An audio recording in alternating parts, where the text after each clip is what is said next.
Councilmember Clark, Here. Councilmember Bartoni, Here. Councilmember Nyan, Here. Councilmember Dodwell, Here. Councilmember Rambo, Councilmember Flasher, Here. Councilmember Garitano, Here. and Chair McCutcheon. Here. Do we have any public speakers, Kathy? Yes, we do. And Ms. Fisher has her hand raised, so I'll bring her in just a minute. Approval of Kathy, minutes. Before you do that, Madam Chair, could we approve the Approve minutes? the minutes. Sorry. Thank you. No, you're fine. Thank you. Yes. Do I hear a motion for approval of the minutes? Dan, do I hear a second? Don? Second. All those in favor? Aye. Aye. Any opposed? Any abstention? Minutes are approved. Thank you.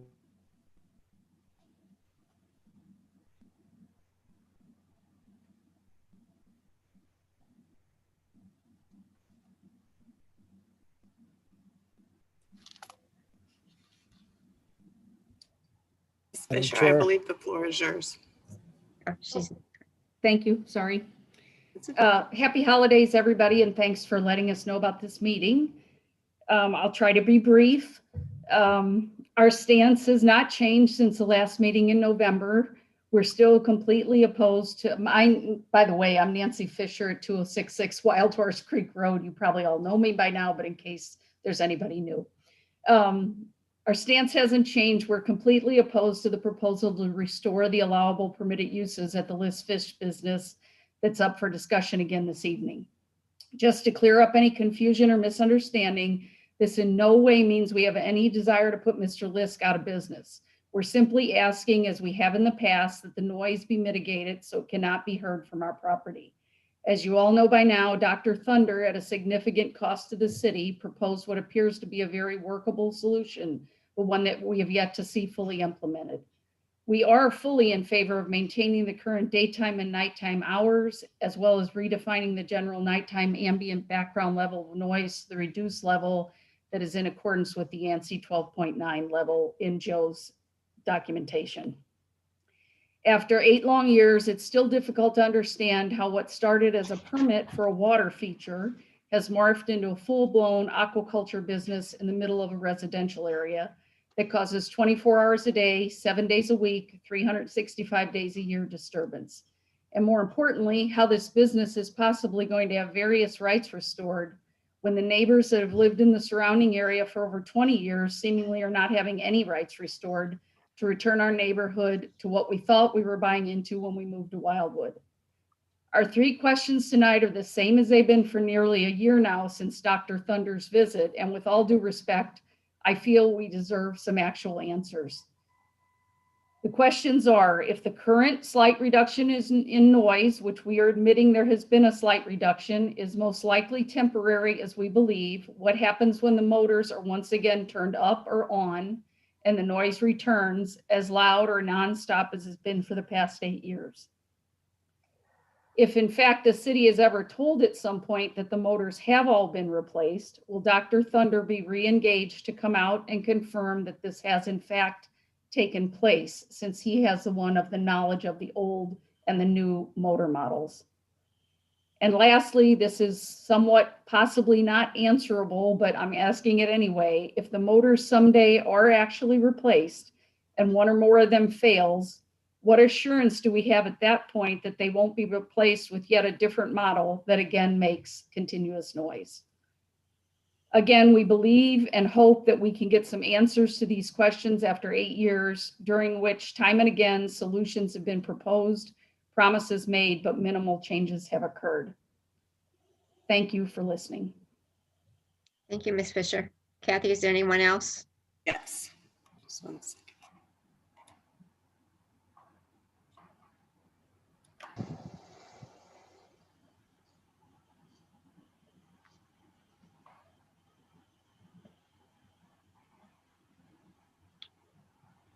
Is this Chuck? Go ahead, sir. Hello, I'm Chuck Goulas, and Gil Smith and I live at 2054 Wild Horse Creek Road. I sent you all an email from us today. I concur with everything Nancy has just said. I want to reiterate that we're very frustrated, unable to get answers if the motors have been all replaced. There has been some improvement in the noise on some days. Again, it's winter time, and we believe that probably Mr. Lisk doesn't have as many fish over there, so there are fewer motors. But we would like some assurance, some verification that after the city paid for Dr. Thunder and that his recommendations are being carried out, and Mr. Lisk promised that he would change out all the motors to the quieter ones. So we are opposed to making any changes to give him any rights back until there is a confirmed. We don't feel he has showed any compliance with anything until he is forced to do something he doesn't like. Thank you. Thank you. Kathy, any other speakers? No, ma'am, that's all. So our first action item is the work plan for review of previous changes to the zoning ordinance and noise code for constant emitters of noise. Mr. Bunich? Thank you, Madam Chair. Madam Chair and members of the committee, obviously our two speakers during public participation provide a segue into tonight's discussion. And before the department concludes and an action is taken, I think I can at least answer two, if not all three of the questions that were posed by Ms. Fisher, or at least do the best I can. Relative to the most recent recommendation that was prepared for tonight's meeting, the department was given two tasks for the most part at the last meeting in November. Those two tasks were to investigate what I call the weighting factor associated with the proposed ambient nighttime noise level, and then to investigate what other communities in this particular area, the St. Louis region and elsewhere across the country, are doing in terms of noise, how it manages it, particularly those that are constant emitters. In the memorandum, the department does identify the research that it completed and provided what I hope is a satisfactory explanation. There are some items I'd just like to summarize from the investigation and the research the department did. Somewhat to my surprise, there are communities, for example, Elk Grove, Illinois, that actually has what I call a weighting factor. Theirs is associated with a decibel range much greater than what is allowed in the city of Wildwood.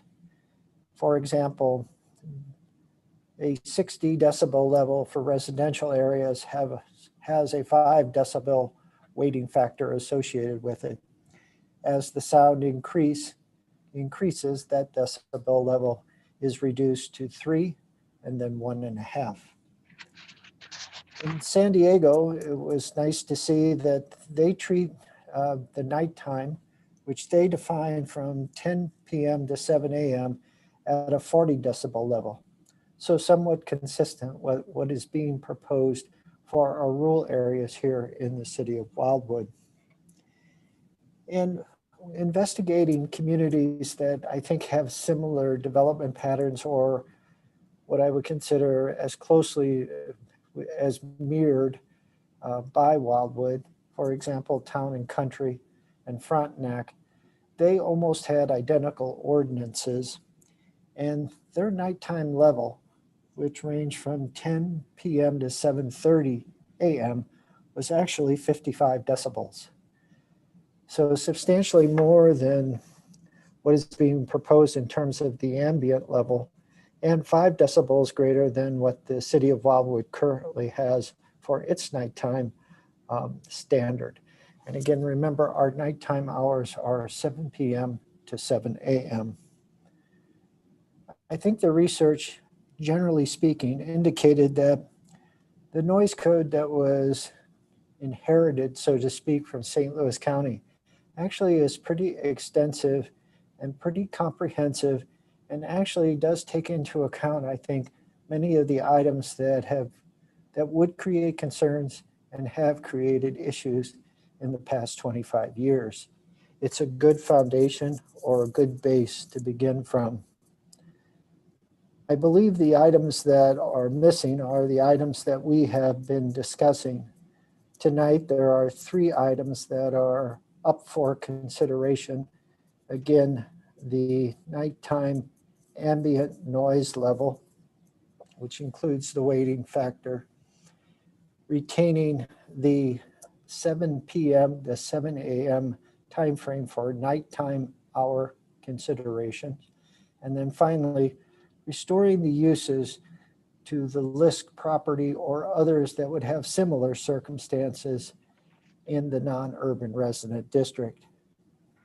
As was noted at our November meeting, continuing research is underway regarding the more short duration noises, particularly those that are associated with roadways here in the city of Wildwood and other items of similar interest.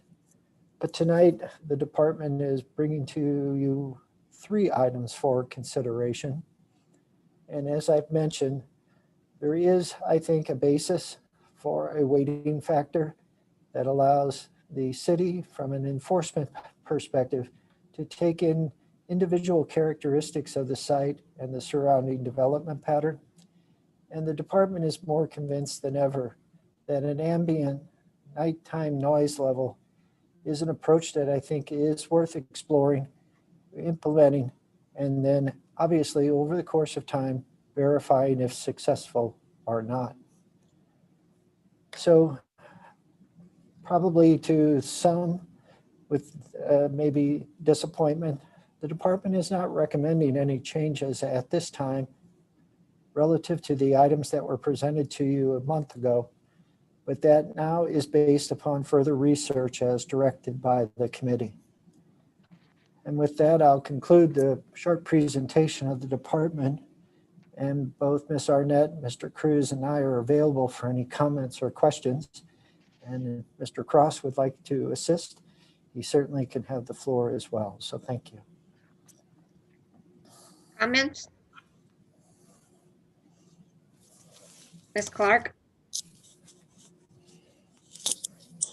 Yeah, I've got a number of comments. First, I'm thankful for the residents to speak up the way they do. And in Ward 1, of course, we are out in the woods and we want to keep it quiet. They have been nothing but gracious and patient and over the years waiting for this, because it's been years that they've been dealing with it. One of the things that I noticed in the document, Mr. Vonich, is that I think there's 3 terms that seem to be used interchangeable, and one is a weighting factor, an error of margin, and a tonal sound correction. Because those 2 first terms, weighting factor and the error of margin, have definite definitions and statistics, I think it might be what you're looking for is the tonal sound correction. I'm not really sure by that is exactly what you're asking for, but it looks like after reading the whole document that you're using it as a tolerance and not as a factor, a weight factor, or a error margin, which would be associated with confidence instead of the sample measurement. The document that you mentioned, the ANSI/ASA S12.9 part, I think it's part 2, but it costs like $100 to get that document, so I don't have it in front of me.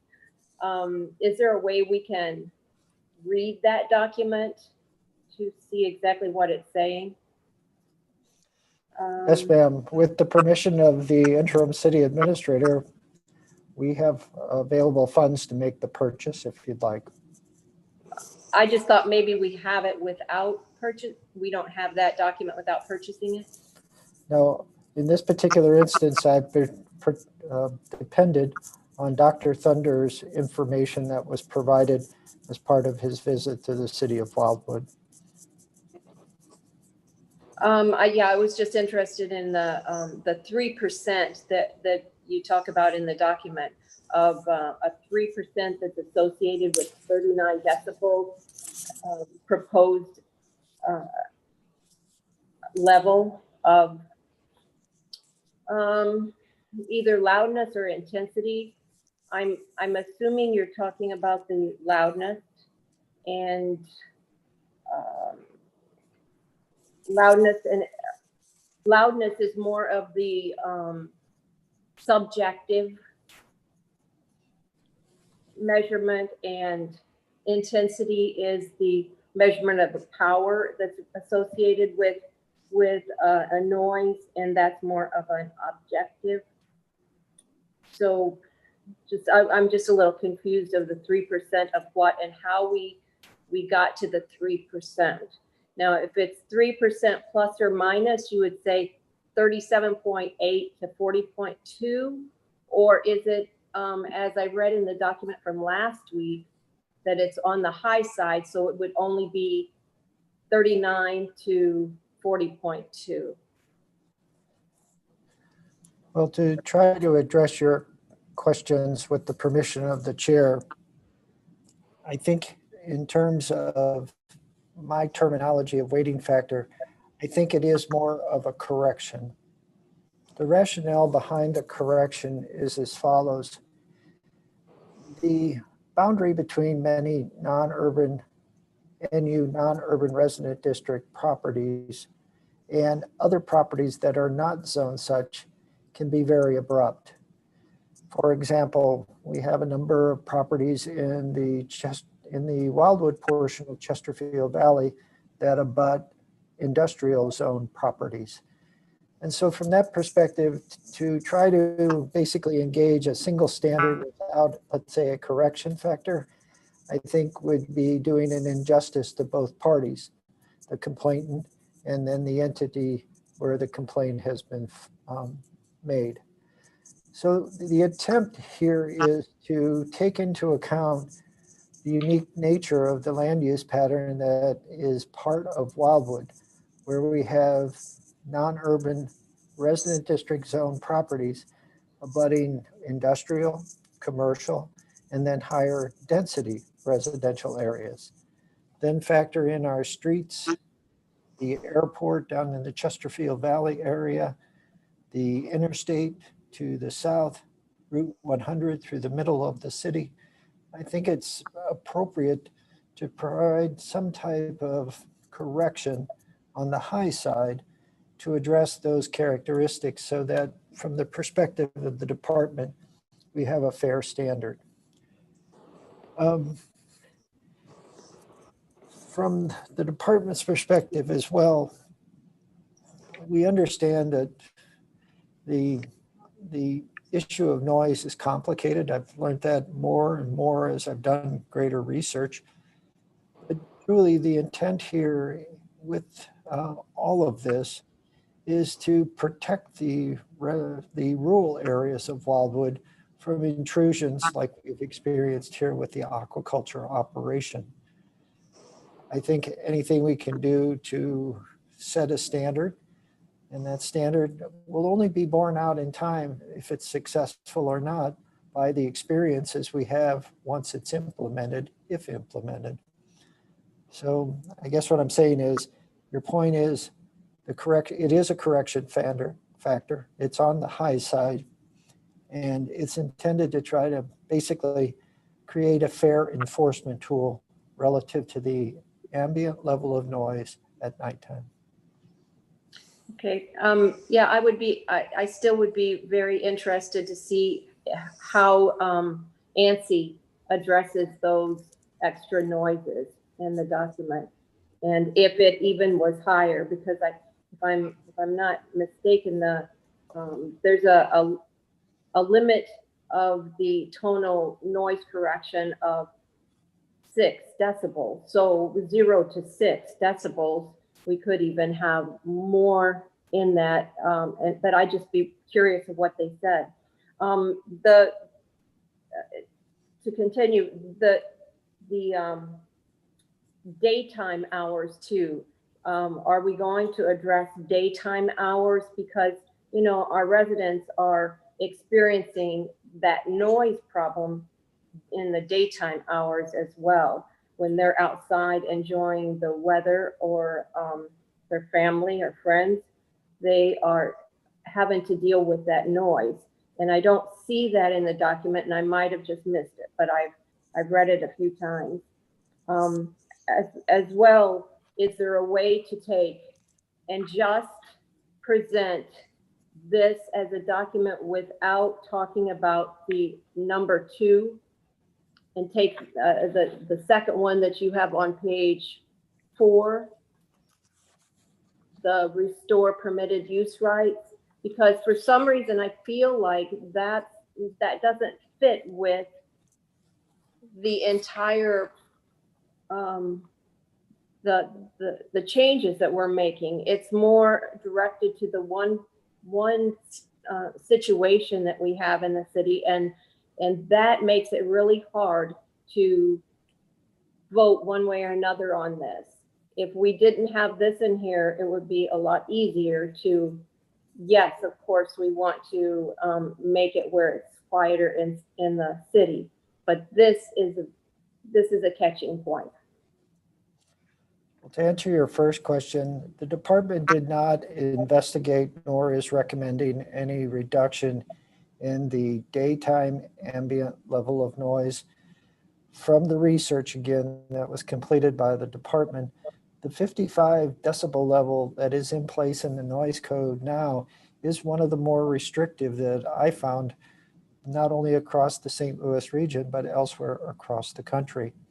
Certainly, if the committee would like that to be investigated, we could move forward and provide you information on that along with a recommendation if you would like. And to answer the second question, yes, you can split the question. You could take items 1 and 3 and not take action on 2. You could take them all individually, or you can take them collectively, or I guess in any combination. So you have that option as the committee. Thank you. Mr. Bartoni? Thank you.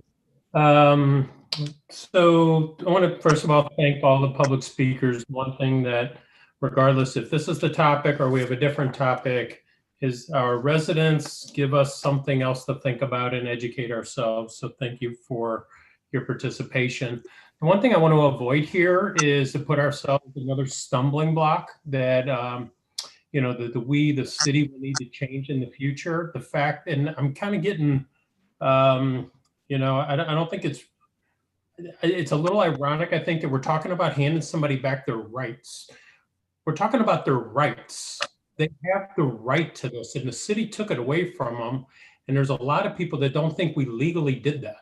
And nobody here would like it if we took away their rights. If they took away your right to vote, if they took away any of your rights, you wouldn't like it. So that's what we're talking about. We're not talking about an opportunity or a privilege. We're talking about people's rights, and it's their property rights.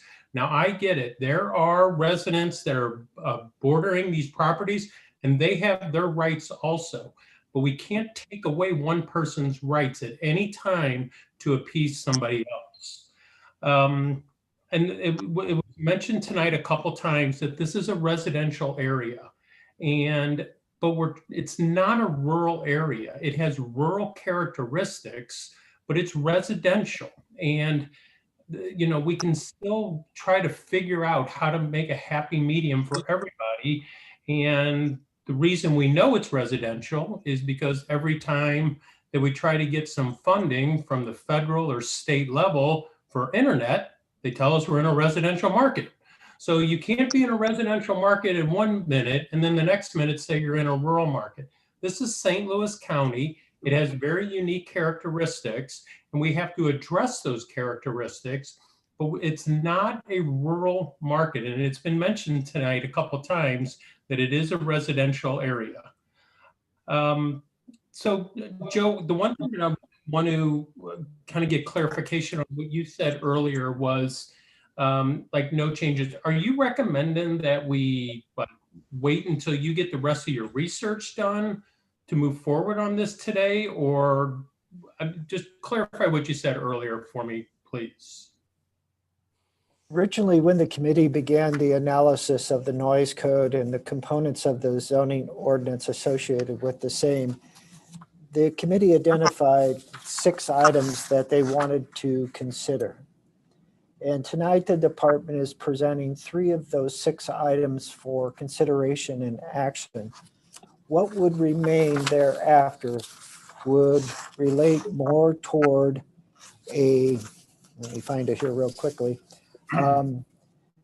modifying the noise code to address other activities beyond agricultural types, addressing road noise, and then also taking a closer look at those even shorter duration noises that create problems. For example, at the Ward 5 meeting last week, we heard a lot of discussion about motorcycles and how they have a short duration noise, but certainly create a lot of angst among certain residents that are nearby the roadways where they're riding.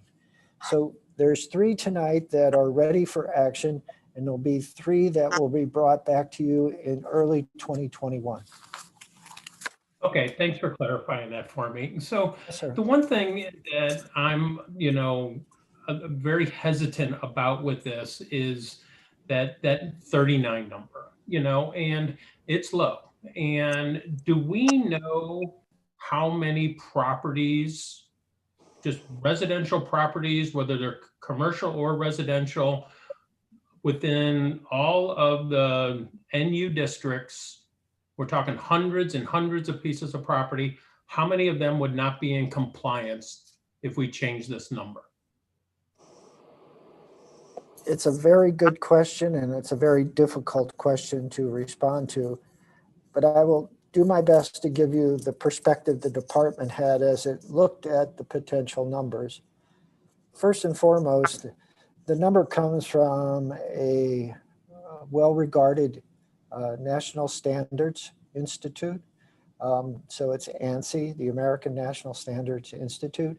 So we use ANSI for all kinds of things relating to public safety in bridges, roads, other construction, manufacturing, et cetera. So we're not getting a standard that's kind of from the far left or far right. We're getting one that comes from a reputable organization. That's the first item. Number 2, I was also cautious to understand how it might impact this particular use and other uses where we know the ambient level, so to speak. And in the case of the aquaculture operation, Dr. Thunder said that if all the aerators that were existing on the site were replaced with the new types, the level of sound at the boundary caused by those aerators would be 37 decibels. So well below the 39 plus the correction factor. So I was cautious about that, which led me to believe that it is a reasonable standard. If you can have equipment managing an aquaculture operation and achieve a lesser number in terms of decibels, then that number for the ambient level may not be as onerous as one might think. Saying all of that, again, the research indicates that there's a wide variety of ways of approaching this. Some have 40, some have 45 for that nighttime level. Others have 50, which is the current one for the city of Wildwood, and then higher. And as I've mentioned in the past, I just think in this particular case, the lower standard is an achievable standard. I truly believe that. Now, how many properties would it affect? You're correct. It'd be hundreds and hundreds and hundreds, but many of those don't have the same circumstances that, let's say, Mr. and Mrs. Fisher, Chuck and Gil, etc. And I think the benefit here is that from this point forward, let's say these were the 39 decibel level was adopted, that's the standard we'll be able to tell people right away. And we'll know that that standard's a good standard because we've tested it, so to speak, through our process. So I guess what I'm saying is there may be some bumps in the road, but from the future forward, we'll have a standard that everybody will be aware of, and that a standard that I think is achievable. Well, and I can appreciate having a standard that everybody will be aware of, but there's going to be people that are going to be aware of it all of a sudden, but never had to be aware of it before. And, you know, and typically with most codes is the city's not going around with a decibel meter or whatever instrument is used to measure decibels and just standing on pieces of property and then knocking on their door and telling them you're out of compliance. I mean, it's typically happens when they get a complaint. You know, it's no different than the grass growing too high in a neighbor's yard. They don't come and do anything until they get a complaint. So you could have a piece of property down Valley Drive or now Wild Horse Creek or on, you know, down 109 in another direction that two neighbors have always gotten along and never had a problem. And maybe both of their houses, both of their properties, this decibel level is above 39, but they don't care. Well, a year from now, somebody else moves in and these two neighbors just all of a sudden don't like each other. And one of them finds out about this noise code ordinance and calls the city. And the city has to do something now. And the guy is told, yep, you're, you know, we did a measurement here and it's at 41 or 42, you know, which all of a sudden he's like, I've lived here for 25 years and this has never been a problem. Well, now we have to do something about it just because two neighbors don't necessarily get along with each other. So I've got issues, you know, concerns about that. And that's where I kind of started my, you know, started off with is I don't want to have a stumbling block that we have to come back and fix in the future. And that 39 just seems like a pretty aggressive number where, you know, I think, and Joe, I'm going to kind of thumb through some pages here that I think the EPA number or the EPA guideline might have been 45 or 42, you know, and that's a, if we're, you know, that's a reputable, you know, I guess organization. I guess some people might not think they're too reputable, but, you know, it is a standard that is going to be a national standard that people are going to be at least be familiar with. And I would think it would be, not to, I don't want to create a problem, you know, I don't want to come up with a solution in search of a problem. You know, we can come up with something. And, you know, you kind of mentioned that Dr. Thunder was thinking that if, you know, from what my understanding is, Mr. Lisk has all but one of the aerators replaced. And, you know, and the guy who does this, I'm sure this is very technical specific work. That guy's had some health issues. When he gets, you know, over those, this other aerator is going to be replaced.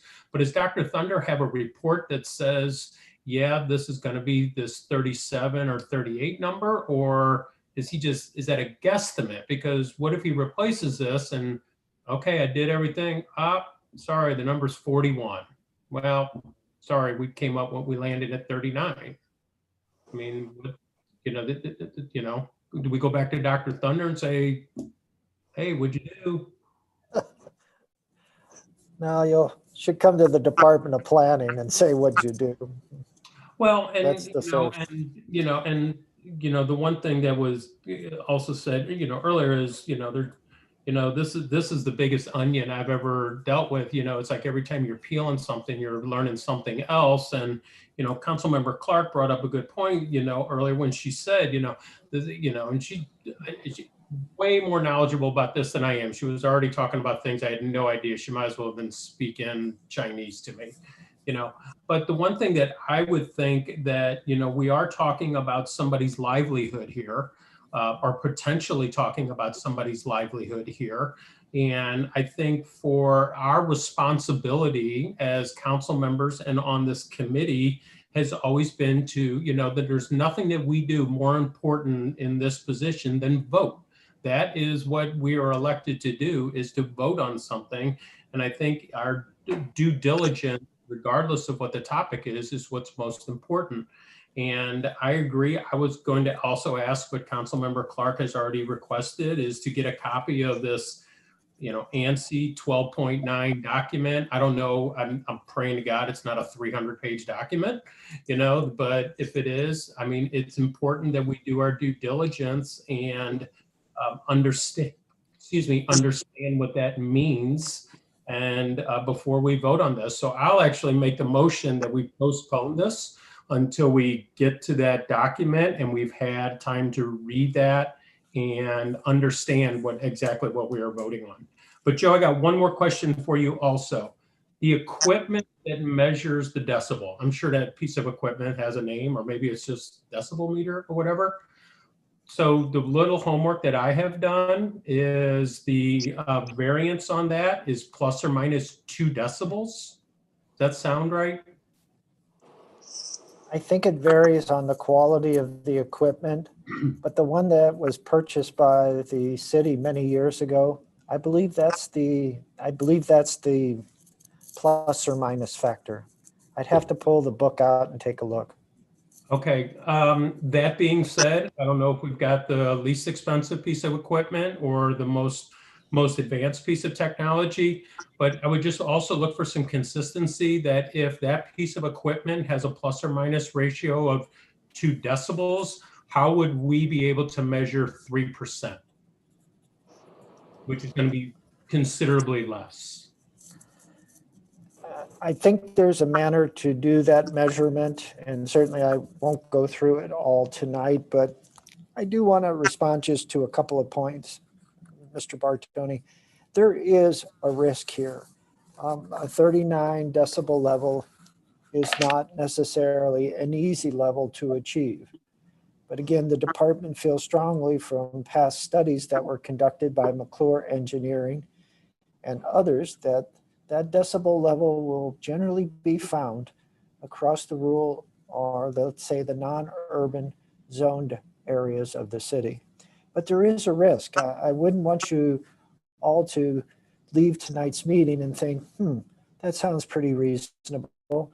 It is something new. And as with anything that's new, we don't know all the potential ramifications, and we're trying to understand them. Your questions, your direction, help the department to do that. And yes, Dr. Thunder in his March 15th, 2020 report stated as part of his last set of findings. However, with the new aerators installed, the projected overall level would be 37 decibels. And that's from his analysis based upon his expertise. So as I mentioned, 39 is 2 decibels more than what would be generated in terms of noise from the aerators on the aquaculture operation. So well within the range, and given the discrete tone would be removed from the aerators by the new equipment, there would not be a 5 decibel addition as is required on discrete tones of this nature. Thank you. Okay, and thanks, Joe, and I appreciate that. But I mean, that being said, I still think it's important that we all do our due diligence and complete our homework. So I will make the motion that we postpone until we're able to get that report. Hope it's not too expensive for the city, but like I said, it's somebody's livelihood, and I think it's important that we understand 100% what we're voting on. Do I hear a second? I'll second it. By Mr. Garantano, and we have a couple of council people on the list to speak. Ms. Dodwell? Is this on the motion though, or is this on the postponement? Ms. Dodwell? Are we going to be able to ask questions about tonight's discussion, or do we postpone those questions and or comments until we come back to the table at our next meeting? Well, we should really be speaking to the motion. Well, let's Um, vote on the motion first, and then can we open it back up to questions and commentary? We can. Okay, thank you. So all those in favor to postpone, please say aye. Aye. Aye. 2. Any of those who do not wish to postpone, please say no or nay.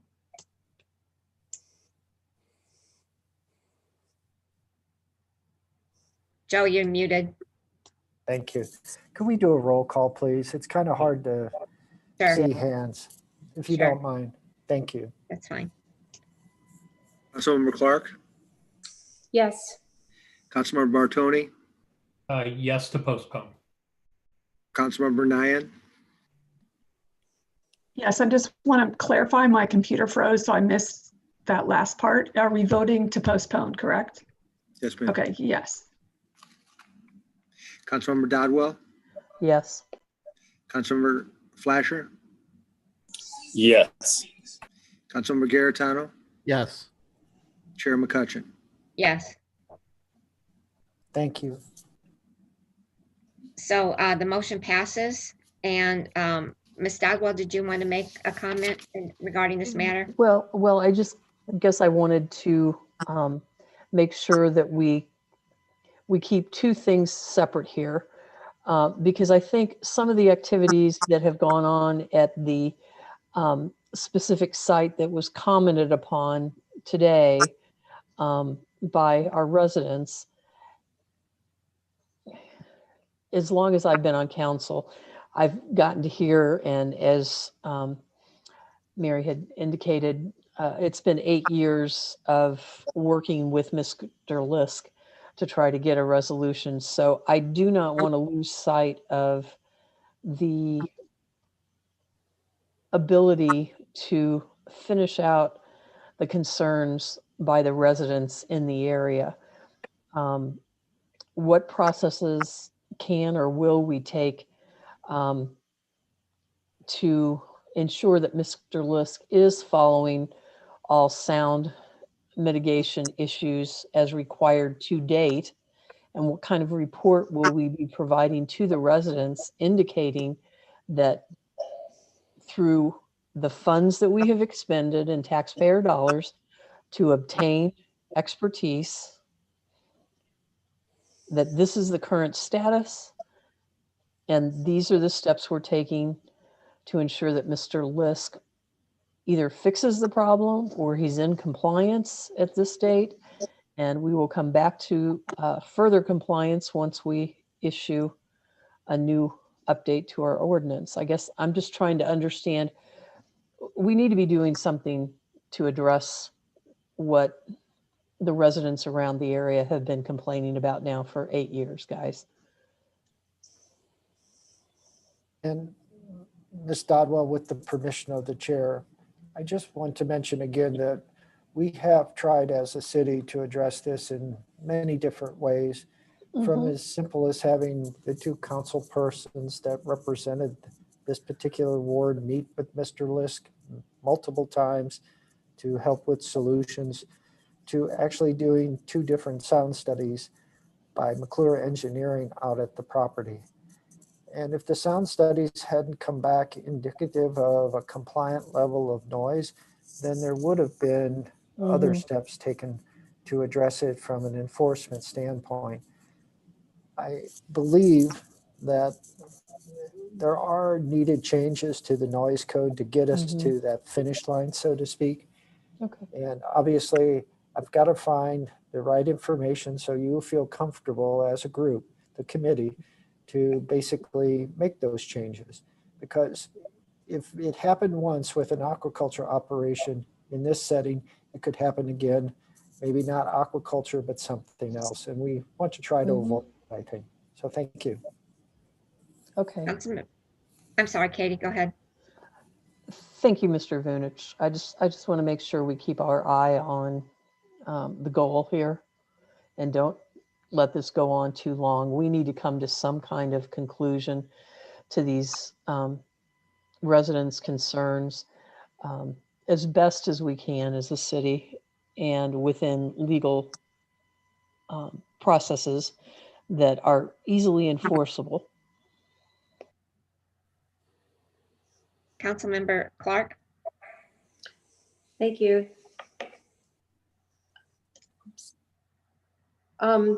Yes, I had a few comments about different things that were said. Number one, I agree with Katie. It is so important to get that report that Dr. Thunder did, and we paid him to do it. He came in, and then we got a recommendation and to help Mr. Lisk at the same time. So if, it was back in March, I believe, that we started this part of it. And by now, we had some reasons for not, because his worker was sick, but by this time, this has been quite a few months. And so I didn't hear how long we are postponing for, but if we're postponing till the next meeting, I would hope that we could get that last aerator, or however many there aren't, fixed, all of them, all of the motors, the aerators put on them. And so we can evaluate if that did help.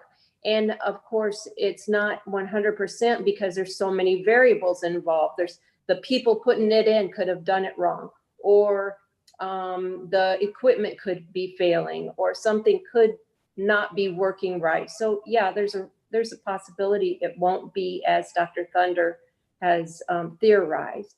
And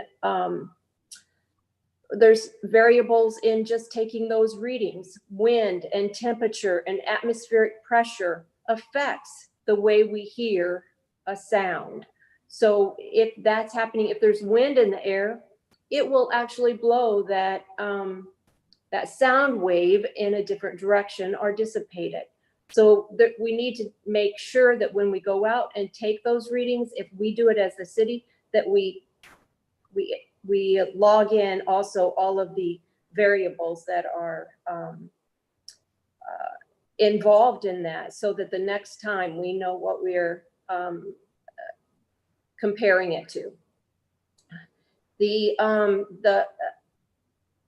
Mr. Bartoni, the rights of each of the people, I think, are so important, but the health takes precedence sometimes over whether or not one person or another is going to be affected, I think. And with this, I wasn't prepared for talking about this, but there's a part of in your brain called the amygdala, and that's like a little almond-shaped gray matter in your cerebral hemisphere that is involved with your processing emotions. And that there's been a lot of research done on that these sounds, like this sound that they're listening to all the time, or sounds like scratching fingernails on a chalkboard, if anybody remembers a chalkboard, sounds like that are just so annoying, and that they have a lot to do with migraine headaches. And so it is a health issue, even though it seems like, do I hear that sometimes or do I not hear it? The intensity is still there, even though you might not perceive the loudness. So yeah, I believe it's a health issue also. Let's see. If you could see my notes, you know why I can't, I don't know what I was going to say. I think that's all. Thank you. Okay. I have a comment as well, and I have a couple questions, Mr. Vunich. Hey, Deborah, I'm sorry. Mr. point of order. Lisk, I'm sorry, go ahead, Don. So just because we have other stuff, and I want to hear what everybody's got to say, but since we have voted to postpone this, can we finish whatever's left on the agenda? And if we have time, talk about this stuff at the end, because we could go on for 2 hours and not address anything else. Yes, we can do that. I will email my questions to you, Mr. Vunich, so you can be If we have prepared. time again, I'm not trying to push this off aside. I know it's all important and everything, but. we No, just I mean, you're got right. other stuff. We voted on We it voted to and postpone. we should move forward. But I just wanted, I know this is an important issue and people have been waiting to speak. And so that's why I suggested they go ahead and speak. But you're correct. And I will email my comments to you, Mr. Vunich. Our next item is under Parks Matters, and it's the summary of the Village Green Input Phase 2 process. Mr. Vunich. Madam Chair, I'm going to hand it off to Ms. Arnett. I'm going to bring in to the meeting Ryan Geismar, who is with Human Nature, our consultant. So while he joins us, I'll give a little bit of background information to you all, and then Ryan can give you some more specifics on the results of the public input session. So we've been working nearly a year on the Village Green, which is the 6 acres to the west of City Hall. It's a 3-phased process that we're completing. And the current phase we are nearing completion of is the 2nd phase, which is the exploration phase. We completed the awareness phase earlier in the spring. We held a public input session on that, and we received about 400 plus respondents back in the spring. Now we're doing the exploration phase. We had about 220 respondents. I think Ryan can probably give some details on why, but from my perspective, some of the differences, the first public engagement was very quick and easy to answer. It was a lot of multiple choice. This one required some thought, and I thought they did, Human Nature being they did a fabulous job in getting people to really stop and think about what they liked in the concepts that were provided, strengths and weaknesses, but they really had to kind of evaluate and think it through a little bit, which I think, even though the response number is lower on this phase, I think it's probably more quality responses maybe than we got. So again, we're completing phase 2. Once we finish, once we've evaluated this public input and you all are comfortable with it, we'll move into the 3rd and final phase of the planning and design portion to come up with a master plan. We will have one more public input session as well in that 3rd phase. So I'd be happy to answer any questions first, or we can have Ryan give us Human Nature's feedback from this public input session. Does anyone have questions before we move to Ryan? Ryan? For sure. Thanks, Ryan. Hi, good evening. Thank you for the opportunity to be here and help to summarize some of the public input session number 2 feedback. We were pretty pleased with the level of participation. We took a slightly different strategy than the first public engagement session, offering 3 live public engagement sessions, as well as a survey monkey with soliciting targeted feedback on the strengths and weaknesses of 3 distinct concepts. We were looking for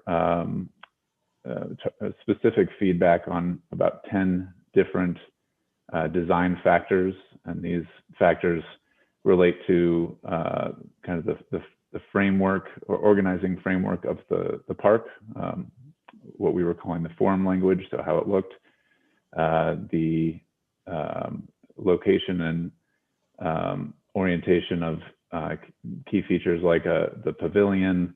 We're talking about the edge condition between the City Hall community garden campus and the park. We were soliciting feedback on the nature of nature-inspired and water play, its location on the site, and proximity to parking. I think on your screen you should be able to see the high-level summary of each of these categories or topic areas.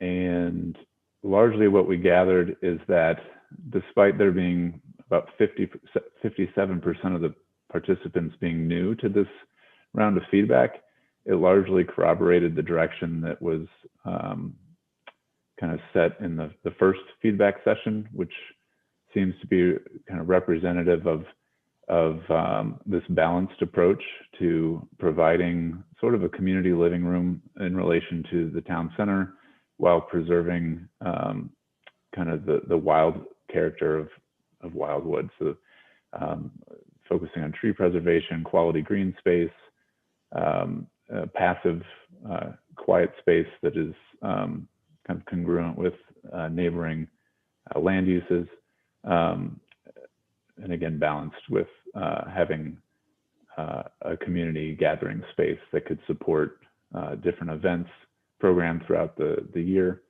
and yes. So I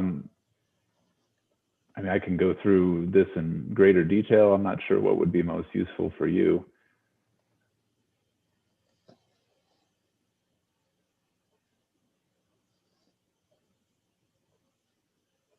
Sorry, Yes, I was muted. Ms. Dodwell? I was going to ask if you could perhaps, looking at the document that you prepared, it appears that option C concept is the one that got the most favorable votes, I suppose. But under your key takeaways, you've got respondents preferred the nature play area to be located away from major streets and easily accessible from parking. But hang on a second, that's not what I wanted to look for. I was looking down at the bottom here, the very end. I guess, what are the key positives and negatives that you got out of your evaluative process for concept C, and why would you recommend that format versus A and B? So the reason we set this up to get feedback on the strengths and weaknesses of each concept versus, which is your favorite concept, is because often by offering 3 distinct concepts and then kind of testing out different features, it kind of lets us know more about what the strength is in the features.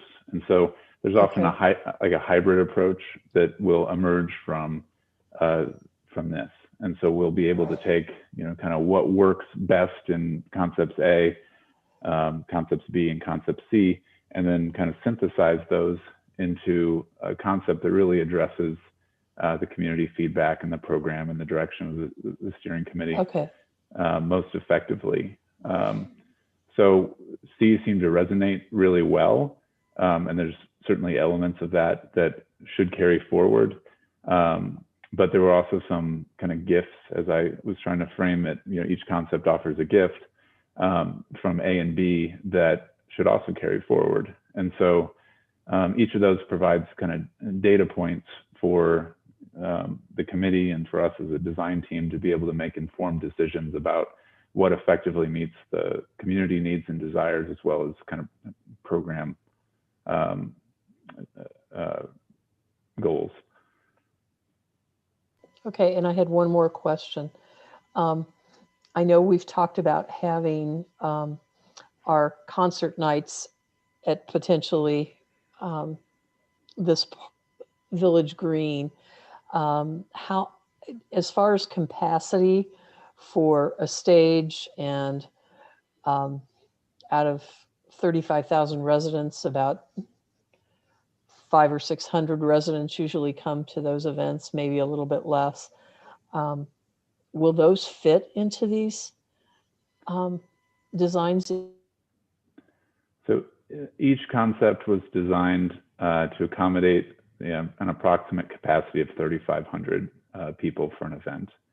And this is primarily accommodated by kind of what was called the Great Lawn. Yeah, the Great Lawn. Okay. I just want to make sure I was visually thinking in the same format. So thank you. Sure. Any other comments, questions? I do have one, Ryan. In the literature, it was mentioned that the nature and the water play area wanted to be easily accessible to parking. But I don't know if I missed something, but I only saw parking on the Main Street side and not in concept C, not near the nature play and the water play. Can you address that, please? Yes. So concept C specifically pulled kind of the nature play area away from the Main Street extension to test preference for that. That particular concept also, I believe, offered some parking along the Main Street extension, as well as relying on kind of the City Hall Community Garden parking area and other parking within Main Street. So there would have to be some kind of reconciliation of that feedback within concept C. So people seem to prefer that it was pulled away, and then reading into the comments painted a picture that it was very important that it was proximate to parking for ease, convenience for young families with children. So moving forward, we'll have to look at a strategy that addresses both of those kind of goals or objectives, rather. In your opinion, with the parking on Main Street, the parking garage, and then the area behind the City Hall, would that be suitable amount of parking for a concept plan? Any one of the three concept plans? Thinking about the use of the park, both from a day-to-day as well as an event-based use or activity, there's going to be different parking needs. And I think what we would like to do is to support like day-to-day use with adequate parking that is convenient and using existing parking when possible. I think by strengthening gateways and that arrival sequence into the park, it can kind of improve the pedestrian experience, which can help them, walk a little further than they might normally feel comfortable. I think dealing with the Main Street extension, there's going to be some realities to the width of that right of way and how much parking can be accommodated. And then event-based, I think we're going to have to look at kind of a district parking approach, which would utilize available parking resources throughout kind of the town center area. Certainly there would be greater capacity than greater need than what there is capacity immediately around the park. Any other comments or questions? Just on the parking issue, when we've had our concerts, when we've had other activities or art festivals, etc., I don't know about the other council members, but I've not received any complaints from people who have had to park over closer to the Deerbergs area and then hoof it over.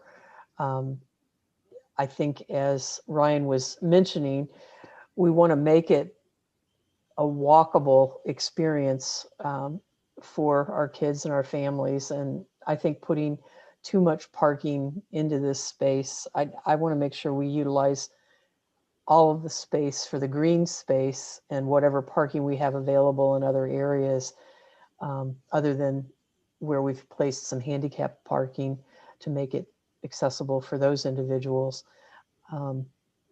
I think it's okay to walk. You have to walk when you go to the zoo. You have to walk when you go to Six Flags. You have to walk when you go to the aquarium downtown. So I think it's good for all of us to walk.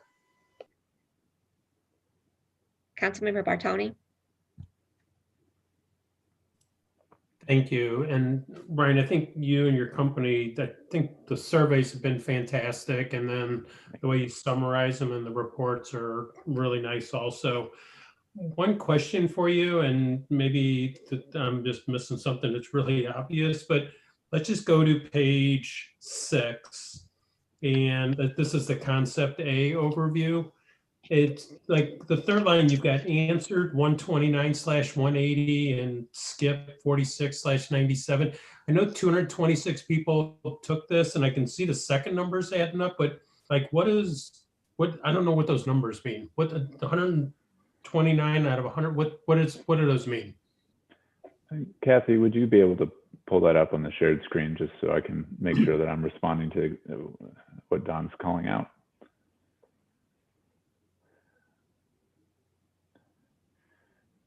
So in the survey, we had what are the strengths as one question with the 10 answers, and then what are the weaknesses. In the summary, we combine them so that there's a graphic comparison of those answers. And so what the number of people who answered / another number is that combination. So 129 people answered the what are the strengths question. 46 people skipped the what are the strengths question. 180 people answered the what are the weaknesses question. 97 skipped it. We could certainly add a qualifier or kind of a description of how we approach that.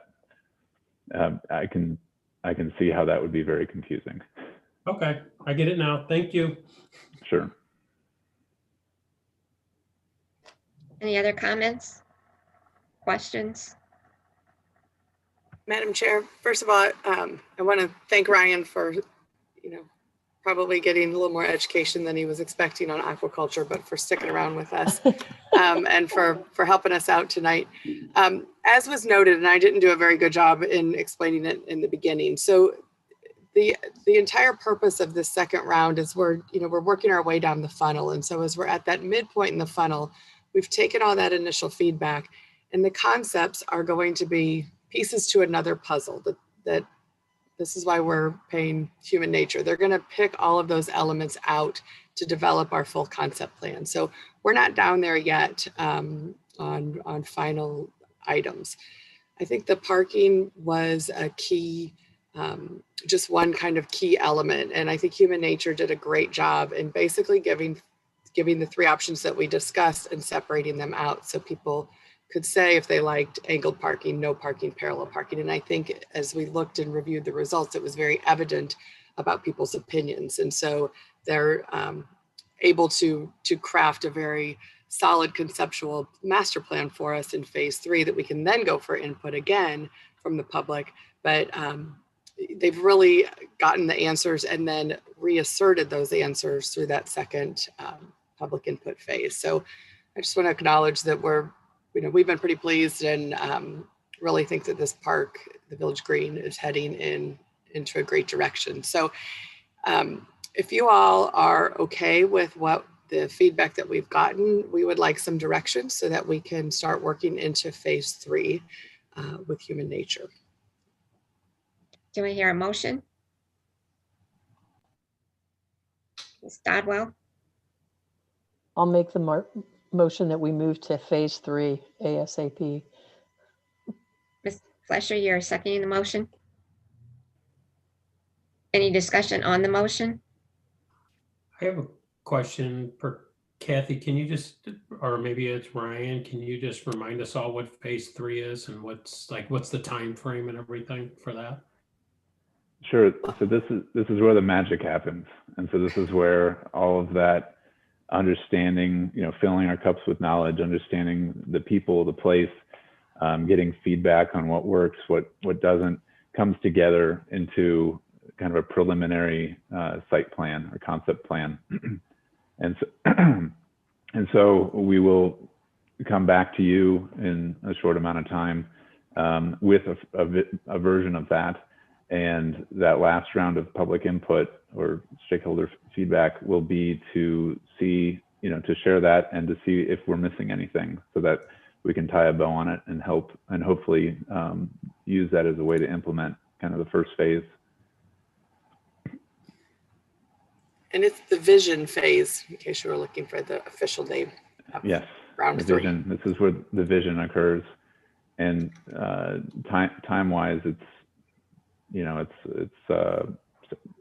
we probably won't get started until after the holidays, but it'll be, a few weeks before we come back.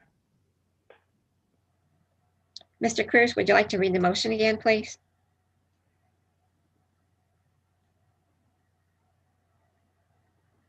Gary, you're on mute.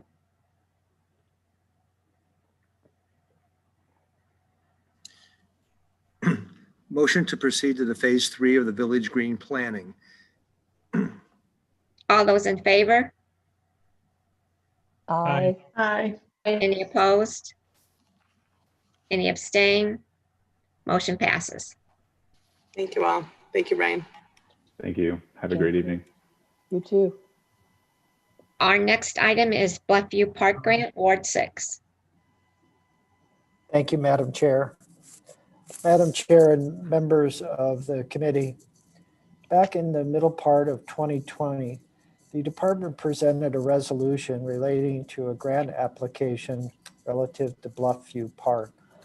Bluffview Park is located on Old State Road, east of its intersection with Route 109, and extends from Old State Road south all the way to the Al Foster Trail.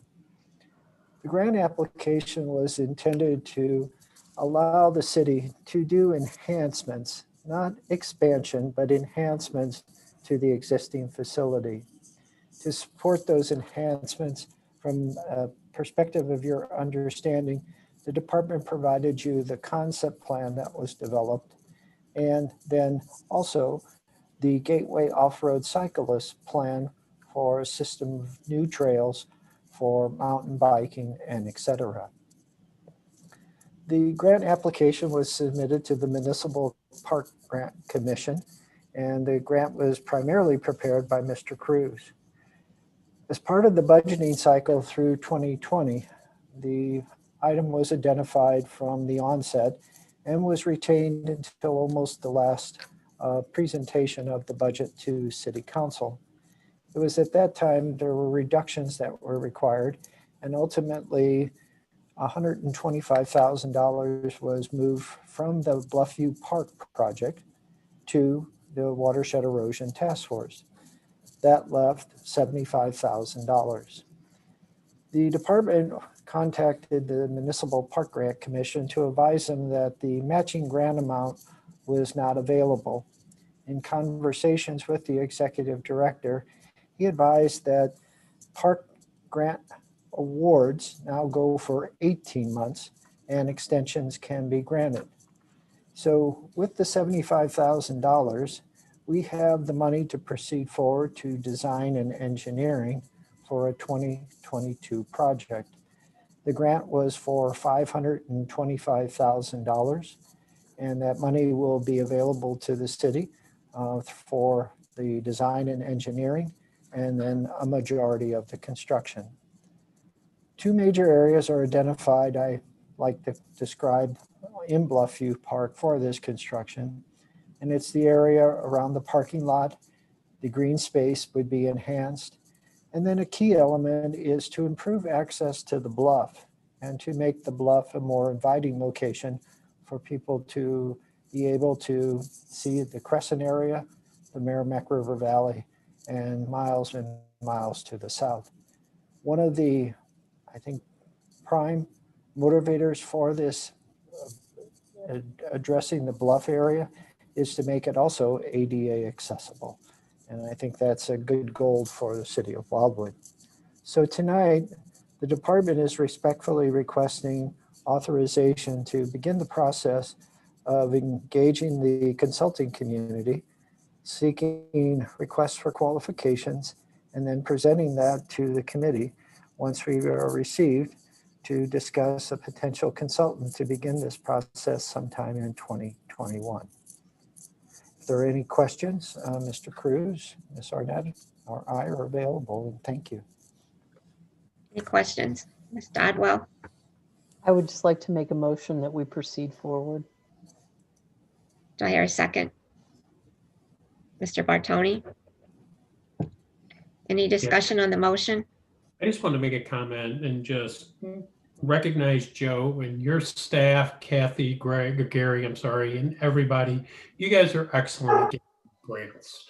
And this is a ton of money. And this is just, it seems like every meeting, you know, somebody in the staff is getting grant money from somebody, and just that's just congratulations, and you just want to be recognized for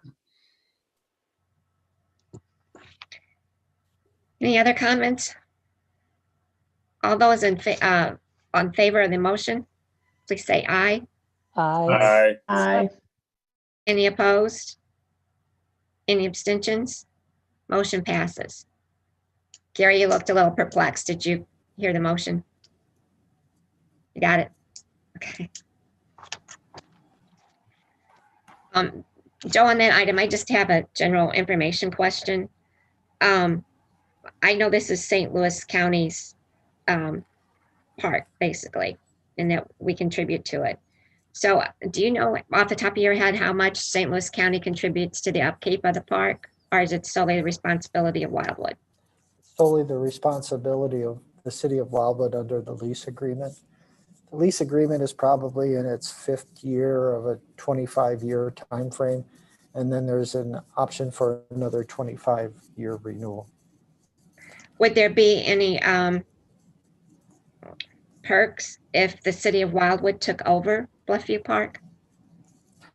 Well, it's certainly something that I had discussed with the director of the Department of Parks and Recreation at St. Louis County, and they were very protective of the property and said that that was one of the things that was off the table. They'd be glad to do pretty much anything to get the park open, but transferring ownership was not one they wanted to consider. And certainly, maybe after the first of the year, I can ask that question again. There's no harm in asking, but certainly, we're fortunate in some regards with St. Louis County. They are a good leaseholder because they allow us a lot of latitude to do the things that benefit our residents and those in the county as well. Okay, thank you. And I think the design is wonderful. The only question I have about it is the event tent. Is that going to be a permanent structure or only when needed? I'll have to defer to Mr. Cruz on that one. He worked more closely with Mr. Keitel on the concept.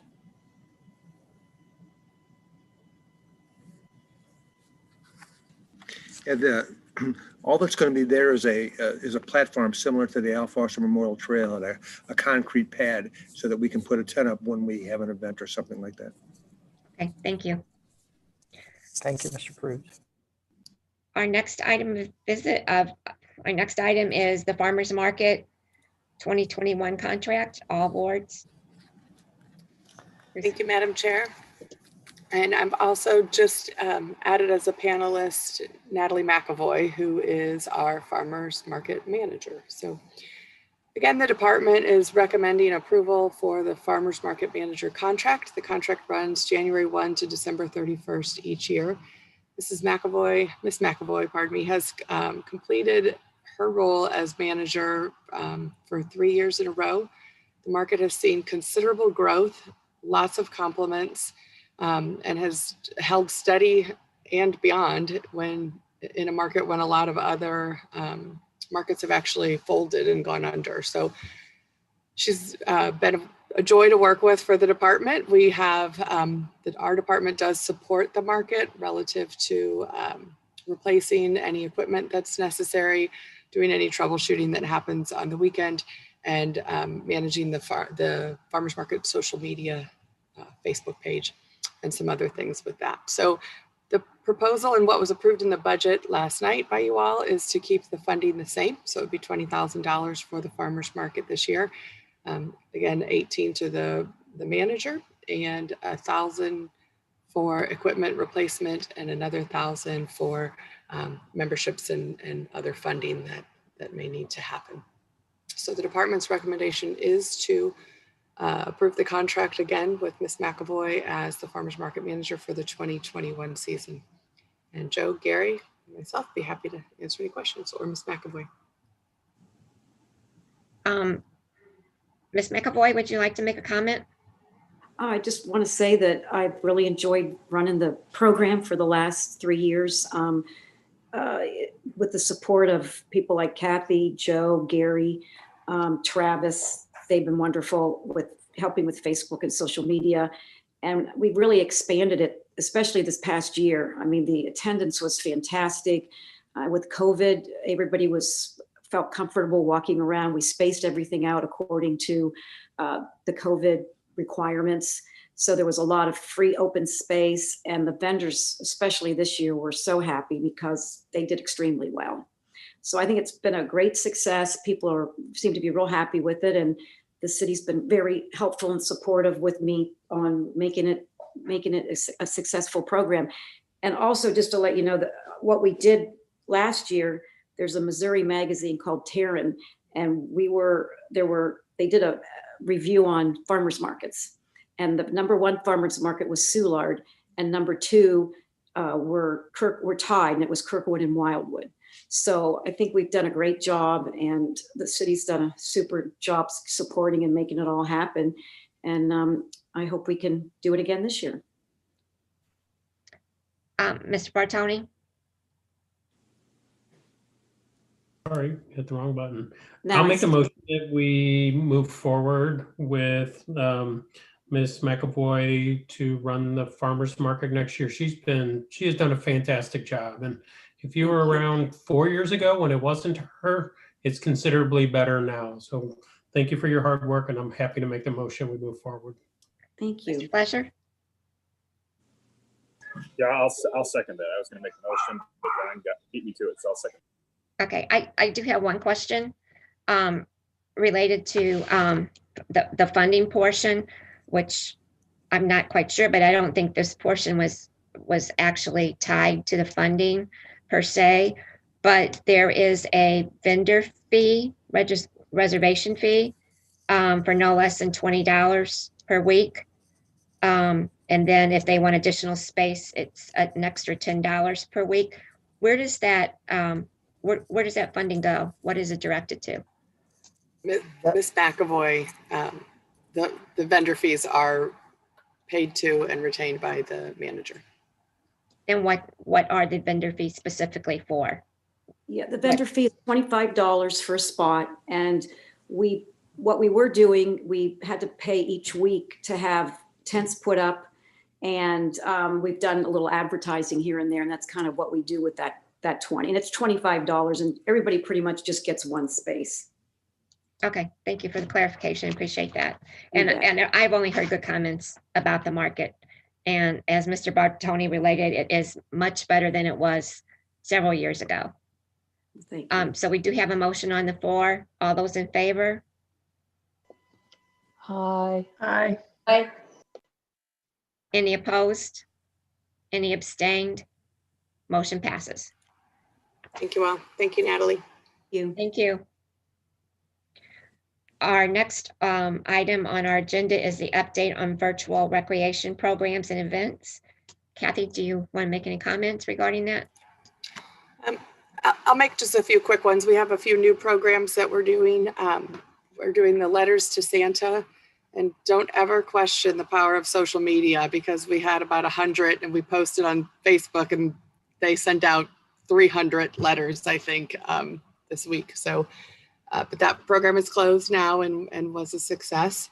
So we've changed the book on the Storybook Walk in Community Park. So if you haven't been out there, maybe not this week, it's a little chilly, but maybe we'll get some time over the break to go read the new book. Let's go on a hike. We also have, we completed a virtual bingo. We completed another food drive, which the city of Arnold came out of nowhere. We're not sure what happened, but we wound up finishing in 8th. But that program was very successful. There were more than 35,000 canned goods that went to needy around St. Louis region. So we're very excited about the success of that. And then finally, the only other program I'll highlight is a new program that, thanks to Gary Cruz, has been very successful. It is Pedal, Pound, Hoof, and Hike. And so Gary found the trail and laid it all out. It's 7.7 miles. People complete it on their own virtually, and they can run, they can mountain bike, they can ride a horse, or they can hike it. And we have had some wonderful feedback from that. So I'd be happy to answer any questions about any of the programs we have going on. Does anyone have any questions for Kathy? Ms. Dodwell? No questions, just a great job by all of you for keeping everyone entertained and uplifted during this crazy year that we've had. And I love the idea for the pedal, ride, hike, hoof it, whatever.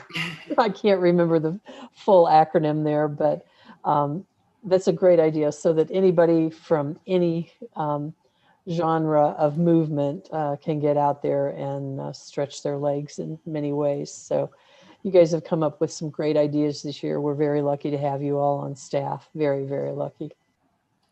Thank you. And I think I missed something. Joe, if you want. Go ahead. The primary recipient of the food drive was Circle of Concern, which primarily serves the West County area. That's what I thought. Does anyone have any questions on the update report on the facility reservations, event registrations, and ongoing and long-term maintenance cost of the parks and trail facilities for the department? Seeing none, our last matter for consideration is other matters. Does anyone have anything under miscellaneous they'd like to bring up?